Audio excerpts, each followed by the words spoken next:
Late one night in 1913, an English nobleman named Sir Arthur Jermyn received a wooden crate shipped from the Belgian Congo. Moments after prying it open, he ran from his ancestral manor onto the surrounding moors, drenched his clothing in oil, and burst into flames. His peers never held a funeral. They didn't even gather his charred remains into an urn. The discovery inside that shipping crate prompted the Royal Anthropological Institute to destroy the object and quietly deny that Arthur Jermyn had ever existed. The author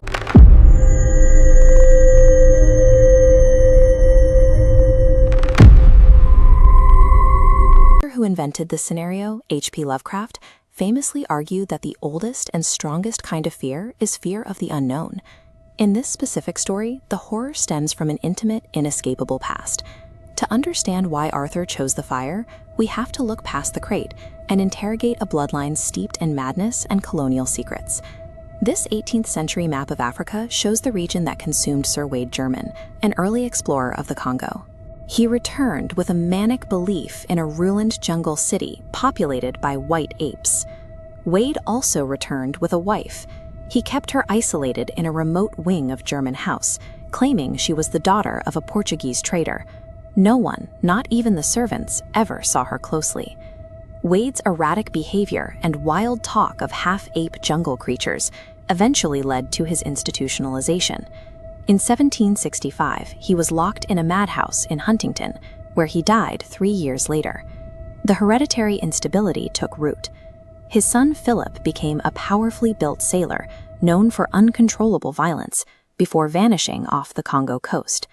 The madness bypassed a generation, allowing Philip's son Robert to become a respected scholar. But a mention of Congolese legends triggered a murderous breakdown. Robert killed a visiting explorer and 3 of his own children before dying in confinement.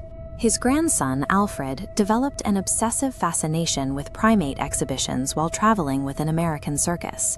He insisted on training a massive bull gorilla, a fixation that ended when the animal mauled him beyond recognition. Physical anomalies also passed through the bloodline.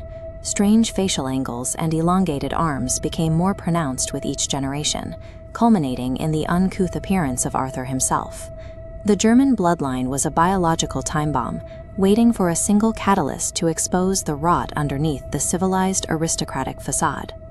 In 1911, Arthur Jermyn funded an expedition to the Congo to scientifically investigate his ancestors' stone city. While surveying the ruins, he collected legends regarding a stuffed goddess, an ape princess worshipped by a lost civilization. Arthur learned that a local tribe possessed the mummy and arranged for a Belgian trading agent to purchase and ship the artifact back to England. The wooden crate arrived at Jermyn House on an August afternoon in 1913. Arthur dismissed his servants and frantically pried off the lid, finding the withered, mummified remains of a white ape. Around the creature's neck was a golden locket. Arthur immediately recognized the armorial designs. It bore the Jermyn family coat of arms. He then looked at the mummy's shriveled face. The bone structure and facial proportions were an exact match to Arthur's own features. The reclusive wife, the generational madness, and Arthur's warped appearance originated in that box. His ancestry traced back to the mummified ape princess.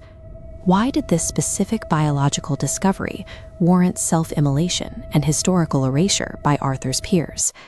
Lovecraft wrote this story during a period gripped by the fear of genetic regression, the belief that humans could spontaneously revert to more primitive states. In the early 20th century, strict societal taboos surrounded miscegenation. To the British aristocracy, the idea of animal blood entering a pure, high society lineage was viewed as an existential disaster. Lovecraft's white apes represent the terror that the out-of-Africa theory provoked within a white supremacist worldview.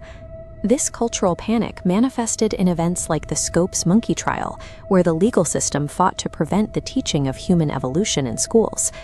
By threading this anxiety through the Jermyn family tree, the story presents the monster as an inescapable internal reality. Modern science celebrates our shared ancestral roots, but the story ends with the terror of assimilation. It leaves the reader to confront the possibility that the monsters we fear in the dark are actually reflections in the mirror.